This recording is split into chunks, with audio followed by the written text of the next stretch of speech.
Hello everyone, welcome back to my channel Maa Vandana chemistry classes. So finally आप लोगों की बहुत सारी रिक्वेस्ट के बाद में मुझे बहुत कमेंट्स आ रहे थे और सब मुझे कह रहे थे कि मैम प्लीज़ आप जो है इंटरैक्टिव वीडियोस बनाइए, बोर्ड का यूज़ करिए, हमें उससे पढ़ाइए तो हमें उससे बहुत ज़्यादा हेल्प मिलती है। तो फाइनली मैंने आप लोगों की बात जो है वो मान ली है और हम अब से इंटरैक्टिव क्लासेस जो हैं उसी से पढ़ेंगे और उसी से हम समझेंगे हमारे केमिस्ट्री सब्जेक्ट को। चलिए भाई, आज हम स्टार्ट करते हैं। जैसे कि हम पहले पढ़ चुके हैं क्लास 11th के लिए। ओके, क्लास 11th के लिए हमने किया था पार्ट नंबर फर्स्ट, जो कि है नॉर्मल जीओसी से रिलेटेड, या फिर यूँ कहें कि हमने किया था जनरल ऑर्गेनिक केमिस्ट्री जो होती है वो किस तरह से हम उसको पढ़ सकते हैं। यानी बेसिक चीज़ें जो मैंने आपको ऑर्गेनिक केमिस्ट्री से रिलेटेड बताई थी वो सारी की सारी पार्ट फर्स्ट के अंदर डाल चुकी हूँ। आज हम जो करने वाले हैं वो है पार्ट सेकंड। किसका पार्ट सेकंड है भाई? जीओसी, जो कि है जनरल ऑर्गेनिक केमिस्ट्री। जिन्होंने पार्ट फर्स्ट नहीं देखा है, लिंक डिस्क्रिप्शन बॉक्स में गिवन है, जाइए जल्दी से और जाके उसको फर्स्ट पार्ट को देखिए। उसी के बाद में आपको सेकेंड पार्ट समझ आएगा। जब तक आप फर्स्ट पार्ट नहीं देखेंगे आपको सेकेंड पार्ट समझ नहीं आएगा, ठीक है। फर्स्ट पार्ट के अंदर हमने क्या पढ़ा था, मैं आपको थोड़ा सा बेसिक बता देती हूँ।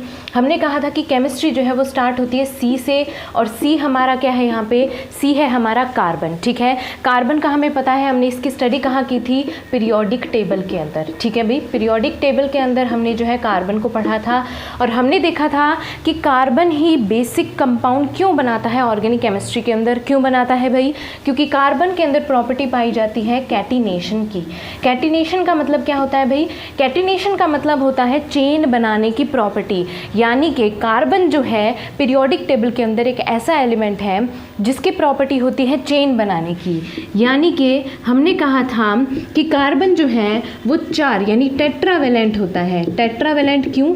क्योंकि ये क्या कर सकता है? 4 वैलेंसीज बना सकता है, या यूँ कहें कि 4 कंपाउंड्स के साथ में जुड़ के चेन बाय चेन बना सकता है।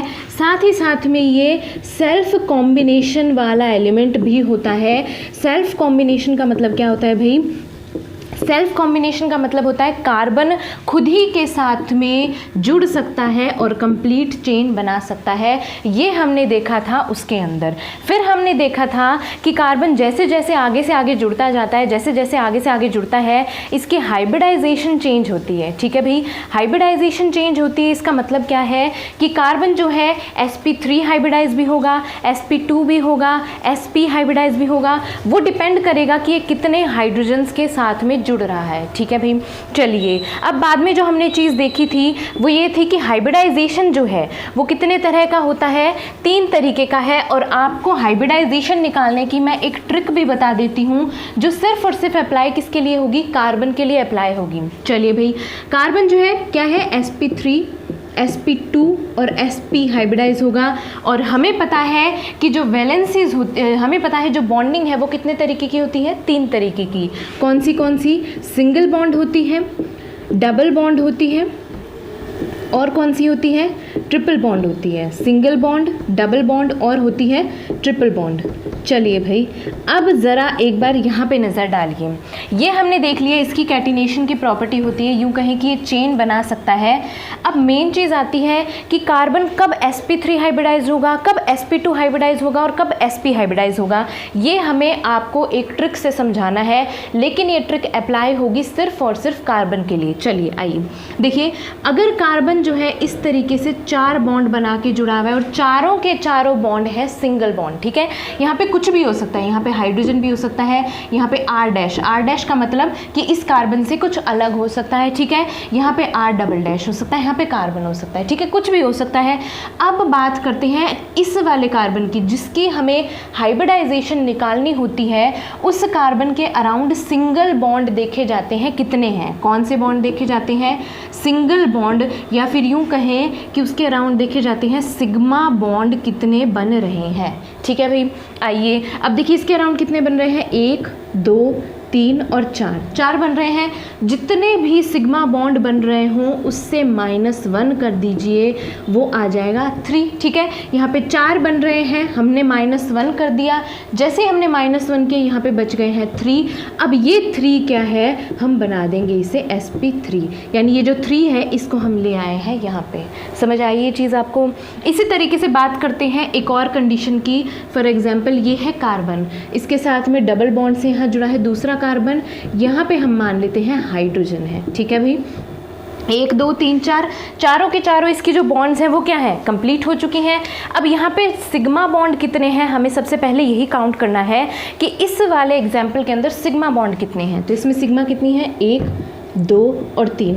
मैंने आपको बताया था पिछली क्लास के अंदर भी कि जब भी सिग्मा बॉन्ड बनती है, एक बॉन्ड, इसमें डबल बॉन्ड और इसमें ट्रिपल बॉन्ड, सिग्मा बॉन्ड बनती है उसके अंदर सिंगल बॉन्ड बनती है उसमें 1 सिग्मा होता है, डबल बॉन्ड बनती है उसमें 1 सिग्मा 1 पाई होता है, ट्रिपल बॉन्ड जो बनती है उसके अंदर 1 सिग्मा और 2 पाई बॉन्ड्स उसके अंदर क्या होते हैं, बनते हैं भाई। ठीक है, और ये भी आपको बताया था कि इसके अंदर जब भी पाई बॉन्ड बनती हैं तो बॉन्डिंग हमेशा इस तरीके से होती है, जिसे हिंदी में बोलते हैं सहपार्श्वीय बंध, और इंग्लिश में इसको बोला जाता है क्या, कोलेटरल बॉन्डिंग। ठीक है भाई, इसकी वजह से जो है पाई बॉन्ड जो है हमेशा इसके अंदर बनते हैं। ये बात आ गई इसकी। अब देखिए यहाँ पे सिग्मा बॉन्ड कितने बन चुके हैं, यहाँ पे सिग्मा बॉन्ड है 3। हमने क्या कहा, जितने भी सिग्मा बॉन्ड बने हैं उससे -1 कर देना है, यानी कि हमारे पास में यहाँ पे 3 सिग्मा बॉन्ड है, हमने इसे कर दिया -1, यहाँ पे बच गया हमारा 2 और ये यहाँ पे हो गया sp2, यानी ये वाला जो कार्बन एटम है ये है आपका sp2 हाइब्रिडाइज्ड। जो कार्बन एटम जिसके हमें हाइब्रिडाइजेशन देखनी होती है उसके अराउंड सिग्मा बॉन्ड देखने हैं। चलिए अब एक और एग्जांपल ले लेते हैं हम, जिससे आपको अच्छे से समझ आ जाए कि हमने कौन सी बॉन्डिंग जो है करनी है, यानी कि हमें कैसे हाइब्रिडाइजेशन निकालनी है। चलिए भाई, अब देखिए sp के लिए बात करते हैं हम। ये है हमारा sp, यहाँ पे दूसरा कार्बन जुड़ा है, यहाँ पे एक हाइड्रोजन जुड़ा है। ठीक है, अब देखिए हो गई इसकी 4 बॉन्डिंग कंप्लीट।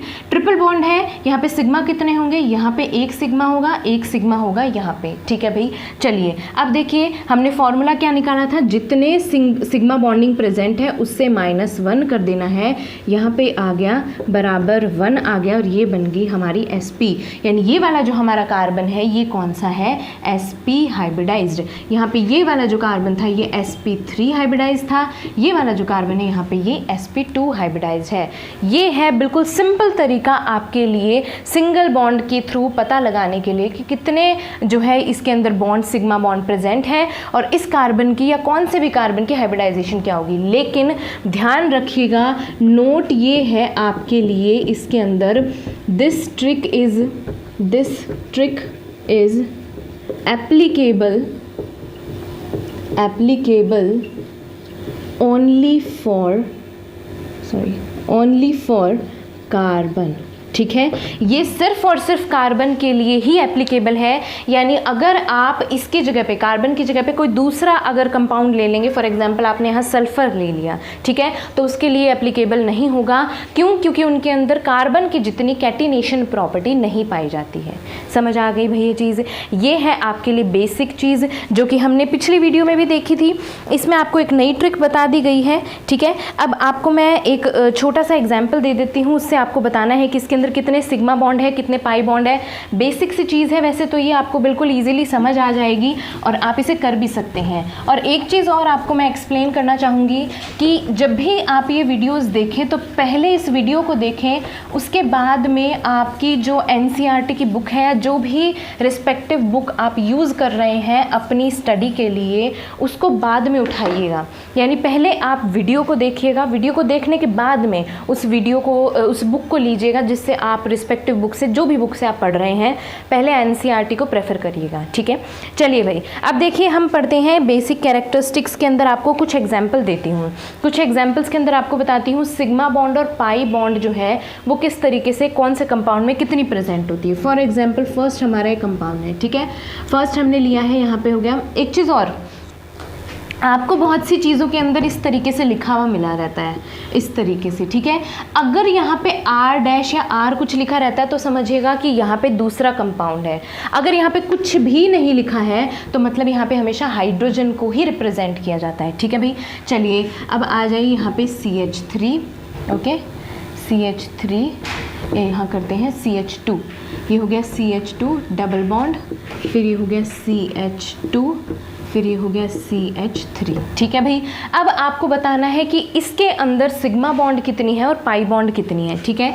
तो सबसे पहले हम बात करते हैं सिग्मा की, then will talk about pi bond, okay. चलिए सिग्मा बॉन्ड जो है वो इसके अंदर कितनी होगी, एक सिग्मा यहाँ, एक यहाँ, एक यहाँ, और यहाँ पे है पाई बॉन्ड, ठीक है। अब आप इतना सा करके छोड़ देंगे कि चलो हो गया है, इसके अंदर 3 सिग्मा बॉन्ड, 1 पाई बॉन्ड, बिल्कुल नहीं। हाइड्रोजन जो है जो जुड़े हुए हैं, सॉरी यहाँ पे इसकी वैलेंसी कंप्लीट नहीं है, 1 2 3, यहाँ पे एक हाइड्रोजन और आएगा, ठीक है। हाइड्रोजन जो जुड़े हुए हैं यहाँ पे, उनकी भी हमें टोटल काउंटिंग करनी है कि उनके अंदर भी कितनी सिग्मा और कितनी पाई बॉन्ड्स प्रेजेंट हैं, ठीक है। मोस्टली हाइड्रोजन के साथ में सिग्मा बॉन्ड ही होती है, ठीक है। यहाँ पे 2 हाइड्रोजन है तो यहाँ पे 2 सिग्मा बॉन्ड होगी, यहाँ 1 हाइड्रोजन है, यहाँ 1 सिग्मा बॉन्ड, यहाँ पे 2 सिग्मा बॉन्ड, और यहाँ पे होंगी 3 सिग्मा बॉन्ड। अब देखिए टोटल सिग्मा बॉन्डिंग कितनी इसके अंदर प्रेजेंट है, 2 3 4 5 6 7 8 9 10 11, यहाँ पे 11 सिग्मा बॉन्ड है और पाई सिर्फ और सिर्फ 1 बॉन्ड है। समझ आ गई ये चीज़ आपको। ये है सबसे इजी तरीका ये पता करने का कि किस में सिग्मा बॉन्ड कितनी है और किस में पाई बॉन्ड कितनी है। ये बहुत बेसिक सी चीज़ है, अगर आपके एग्ज़ाम के अंदर अगर ये आती भी है तो आप इजीली इसको कर सकते हैं, ओके। बहुत ज़्यादा इसमें कुछ अलग से आपको हार्ड एंड फास्ट रूल नहीं लगाना है। अब हम बात करते हैं ऑर्गेनिक कंपाउंड्स की, ठीक है, कंप्लीट कंडेंस्ड और बॉन्ड लाइन स्ट्रक्चर्स और फार्मूलाज की, ठीक है, या फिर यूँ कहें कि जो स्ट्रक्चरल रिप्रेजेंटेशन होती है ऑर्गेनिक कंपाउंड की, उसके बारे में डिस्कस करेंगे। उससे पहले आपको एक चीज़ और समझनी बहुत ज़्यादा ज़रूरी है, वो है कि हमारे जो ऑर्गेनिक कंपाउंड्स होते हैं वो कितने तरीके के होते हैं। अब देखिए फंक्शनल ग्रुप को अगर हम ऐड कर लेते हैं तो उसके अकॉर्डिंग हमारे जो कंपाउंड्स हैं वो बहुत अलग अलग तरीके के होते हैं, ठीक है। लेकिन अभी हम नॉर्मल 3 तरीके के जो 3 बेसिक होते हैं उनकी बात करेंगे, ठीक है भाई।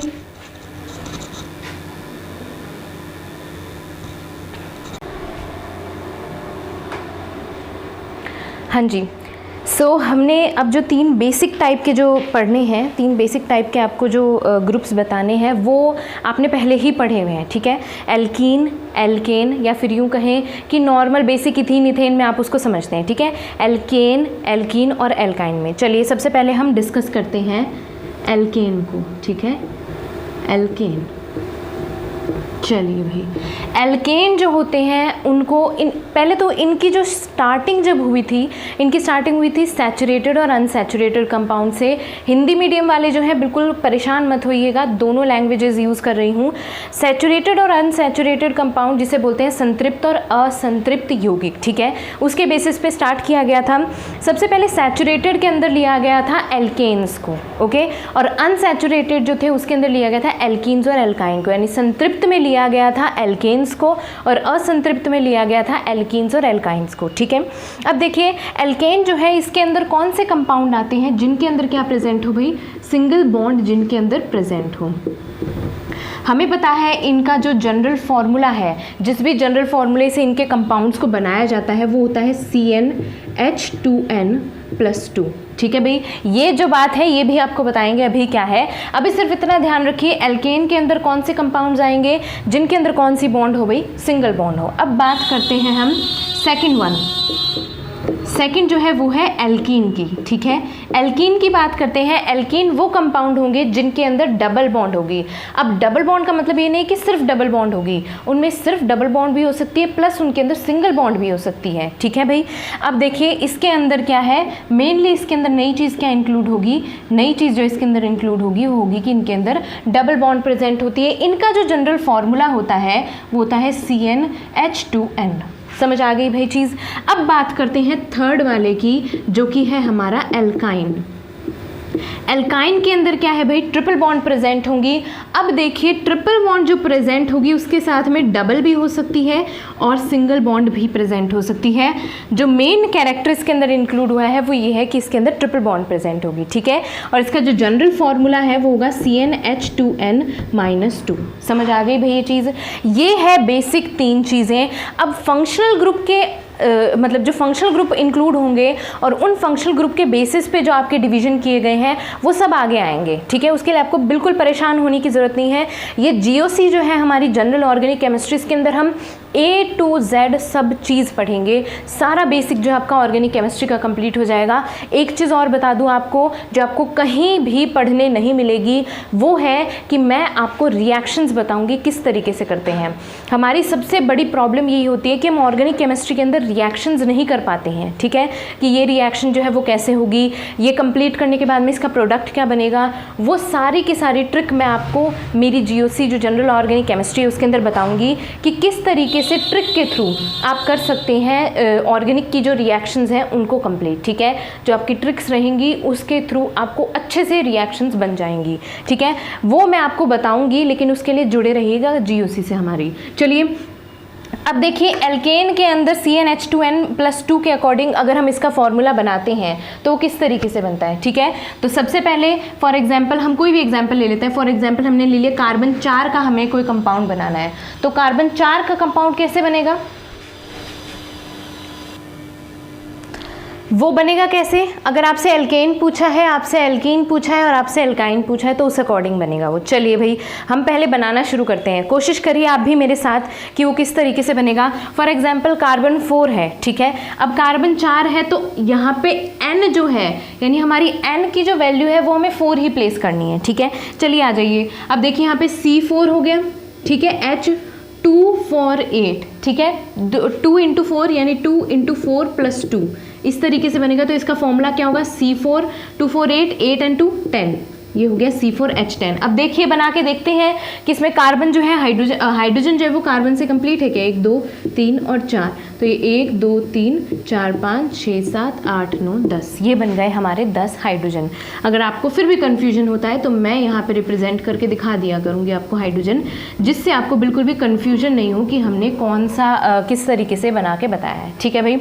ये हो गया हमारा एल्केन। अब बात करते हैं एल्कीन की। इसमें भी सेम वही लेते हैं C4 वाला, ये यूँ कहें कि यहाँ पे N की जो वैल्यू है वो हम ले लेते हैं 4, ठीक है भाई। चलिए अब देखिए C4 और H2 × 4 क्या हो गया भाई, 8, C4H8 हो गया।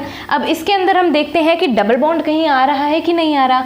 अब इसमें आपको थोड़ा सा दिमाग लगाना इस चीज़ से पड़ेगा कि अब जहाँ पे 8 है हमारे पास में हाइड्रोजन, तो 8 हाइड्रोजन कहाँ कंप्लीट हो रहे हैं और कहाँ पे कार्बन में हाइड्रोजन की कमी हो रही है, वहाँ आपको डबल बॉन्ड प्लेस करना है।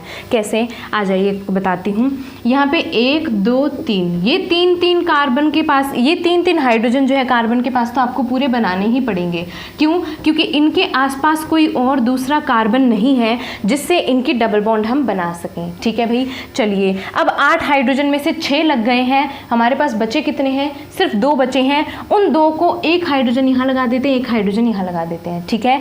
अब एक हाइड्रोजन यहाँ लगाए तो 1 2 3 1 2 3, तीनों में 3 बॉन्ड कंप्लीट हुई है। तो हम क्या करेंगे, यहाँ पे डबल बॉन्ड बना देते हैं। ये एक हाइड्रोजन इनके पास आ गए। तो अब देखिए कंप्लीट हुई क्या इनकी वैलेंसी, 1 2 3 4 1 2 3 4 हो गई है भाई इनकी 4 वैलेंसीज कंप्लीट, ठीक है।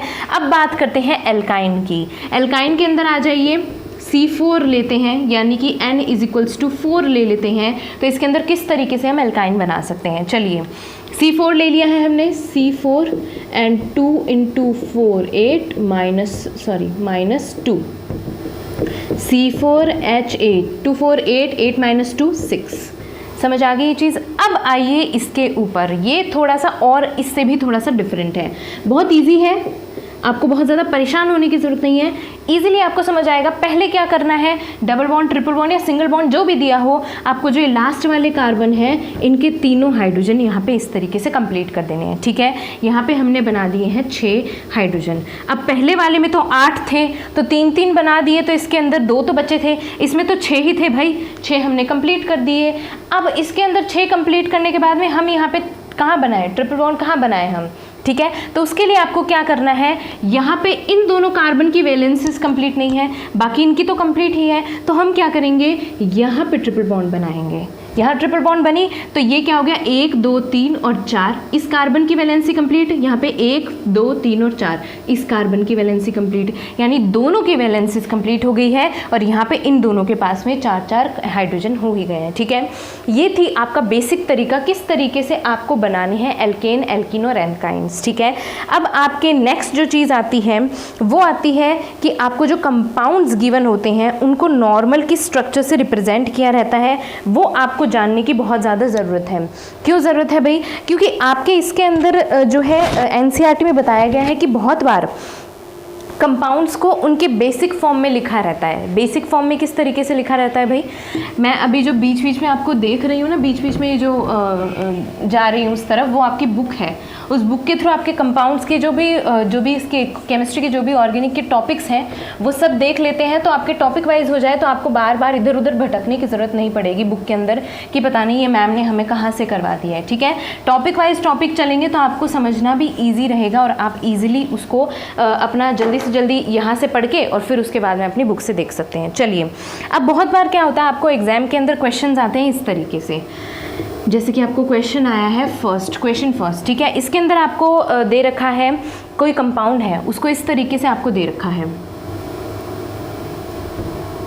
ठीक है, आपके तो ऑब्वियसली थियोरेटिकल क्वेश्चंस ही आते हैं। ये कंपाउंड आपको दे रखा है और आपको कहा है कि इसको केमिकल फॉर्मूला की फॉर्म के अंदर जो है इसको रिप्रेजेंट करिए, तो वो आप कैसे करेंगे, तो आपको इसको रिप्रेजेंट करने का तरीका बता देती हूँ, समझा देती हूँ। ठीक है, चलिए आ जाइए। अब देखिए होता क्या है, जब भी इस तरीके से आपको कोई कंपाउंड दिया रहता है तो हमेशा ध्यान रखिएगा कि जहाँ पे भी जॉइंट हैं, जहाँ पे भी इस तरीके से जॉइंट्स प्रेजेंट हैं, वहाँ हर जॉइंट के ऊपर क्या है, कार्बन प्रेजेंट है। क्या प्रेजेंट है वहाँ पे, कार्बन प्रेजेंट है। तो हमेशा उस जॉइंट के अकॉर्डिंग हम क्या कर लेते हैं, पहले कार्बन लिख लेते हैं। शुरुआत करते हैं यहाँ से, नंबरिंग कहीं से भी नंबरिंग दे लो जहाँ से आपका मन करे। ठीक है, मैं दे देती हूँ नंबरिंग यहाँ से 1 2 3 4 5 6 और इसको दे देते हैं 7। ठीक है भाई, समझ आ गई चीज़। अब चलिए स्टार्ट करते हैं यहाँ से, इस वाले कार्बन को लिखा मैंने। ठीक है, फिर आ जाते हैं नंबर 2 वाले पे, यहाँ पे इसको बॉन्ड बनाई, फिर हमने लिखा नंबर 2 पे कार्बन, फिर यहाँ पे बॉन्ड बनाई, फिर हमने लिखा नंबर 3 कार्बन, फिर यहाँ पे बॉन्ड बनाई, फिर हमने लिखा नंबर 4 कार्बन, इसी तरीके से नंबर 5 वाला कार्बन, इसी तरीके से नंबर 6 वाला कार्बन, और फिर उनके बीच में जो है यहाँ पे सिंगल बॉन्ड है, ये हमने बना ली। समझ आ गई ये चीज़। अब आ जाते हैं इस वाले कार्बन पे, यहाँ पे हमने बनाई सिंगल बॉन्ड, फिर उसके बाद में यहाँ पे कार्बन। ठीक है, फिर हमने यहाँ पे लिखी है ये दोनों सिंगल बॉन्ड। ठीक है भाई, समझ आ गई ये चीज़। अब देखिए बात करते हैं, अगर ये यहाँ से इस तरीके से जॉइंट होता, फॉर एग्जाम्पल अगर ये आपको यहाँ पे इस तरीके से जॉइंट दिया हुआ होता ऐसे, तो हम यहाँ पे कार्बन लिखते क्योंकि यहाँ पे जॉइंट है। ठीक है, यहाँ पे अभी हमें कोई भी जॉइंट नहीं दे रखा है, सिंपल ओपन कर रखा है, मतलब हम यहाँ पे कार्बन नहीं लिख रहे हैं। ठीक है, अब आ जाइए आगे। अब यहाँ पे ये जो कार्बन है, इस कार्बन के 1 और 2 वैलेंसीज हैं, यानी इसको अभी 2 हाइड्रोजन की रिक्वायरमेंट है। ठीक है, इसी तरीके से यहाँ 2 हाइड्रोजन यहाँ पे लगा दिए हमने, ये यहाँ लगा दिया, 2 बॉन्ड बनी है, 2 हाइड्रोजन। ओके, यहाँ पे 1 2 3। अब देखिएगा 1 2 और 3, यहाँ पे 3 बॉन्ड बनी हुई है, यानी हाइड्रोजन सिर्फ और सिर्फ 1 रिक्वायर्ड है। यहाँ पे 1 2 3 बॉन्ड बनी है, यहाँ पे हाइड्रोजन सिर्फ 1 रिक्वायर्ड है। ये बन गया है हमारा। अब देखिए यहाँ पे जो बॉन्ड्स बनी है इनको खाली नहीं छोड़ना है, यहाँ पे हमने रिप्रेजेंट करना है हाइड्रोजन। समझ आ गई ये चीज़ आपको, बहुत इजी है, बहुत इजीली आप इसे कर सकते हैं। यहाँ पे भी 1 2 और 3 4। ठीक है भाई, बहुत इजी है, इजीली कर सकते हैं आप इसको। बस आपको इतना ध्यान होना चाहिए कि जो एंड्स हैं वहाँ पे हमने हाइड्रोजन, वो जो एंड्स हैं जहाँ पे जॉइनिंग है वहाँ पे हमने क्या प्लेस करना है। इसी तरीके से आपको एक और क्वेश्चन देती हूँ, ये है इस तरीके से। ठीक है भाई, अब देखिए शुरुआत करेंगे यहाँ से, इसी के अंदर मैं आपको समझा देती हूँ। ठीक है, यहाँ पे हमने ड्रॉ कर लिया कार्बन, इन दोनों जॉइंट्स के बीच में फिर यहाँ कार्बन, फिर इन दोनों जॉइंट्स के बीच में यहाँ कार्बन, यहाँ पे कार्बन, यहाँ पे कार्बन, यहाँ पे कार्बन, यहाँ पे कार्बन और यहाँ पे कार्बन, ठीक है। अब देखते जाइए आगे से आगे कितने बॉन्ड्स कंप्लीट हैं। यहाँ तो एक ही है तो ये CH3 हो गया, यहाँ 2 बॉन्ड हैं तो ये CH2 हो गया, यहाँ 2 बॉन्ड हैं ये CH2 हो गया, 1 2, और यहाँ CH2 CH2 CH2 CH2 CH3। समझ आ गया? बहुत बेसिक चीज़ है, बहुत इजीली आप इसे कर सकते हैं। बस थोड़ा सा आपको क्या करना है, माइंड अप्लाई करना है, ठीक है। आपको कंडेंस्ड फॉर्म, आपको जो है बहुत सारी कह सकते हैं कि सिंपलेस्ट फॉर्म के अंदर लिखने के लिए आपको क्वेश्चन आएगा। अब आपने जो इतना बेसिक कर लिया है उसको बुक में देखिए। अब मैं आपको 1-2 क्वेश्चंस देती हूँ, उसके बाद हम वीडियो को जो है यहीं पे एंड करते हैं। अब 1 मिनट पहले आप इन क्वेश्चंस को देखिए, फिर आपको समझ आएगा कि आपने किस अकॉर्डिंग कितना पढ़ा है, ठीक है भाई। कल हम इन क्वेश्चंस को डिस्कस करेंगे। जिसको भी क्वेश्चंस ये समझ नहीं आए हो मुझे कमेंट बॉक्स में कमेंट कर दीजिएगा, हम कल इसको वापस से डिस्कस कर लेंगे, ठीक है भाई। अभी इन क्वेश्चंस को देखिए, अगर आपसे होते हैं तो करिए और अगर नहीं होते हैं तो मुझे बताइएगा। चलिए, सबसे पहला क्वेश्चन जो है वो आपका ये है,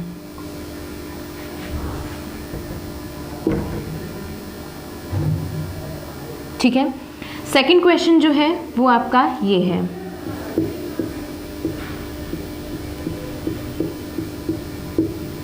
ठीक है। थर्ड क्वेश्चन जो है वो आपका ये है,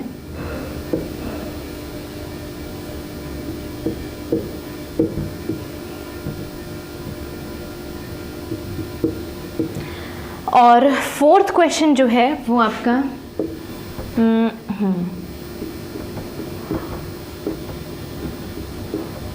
ये है। फिफ्थ क्वेश्चन जो है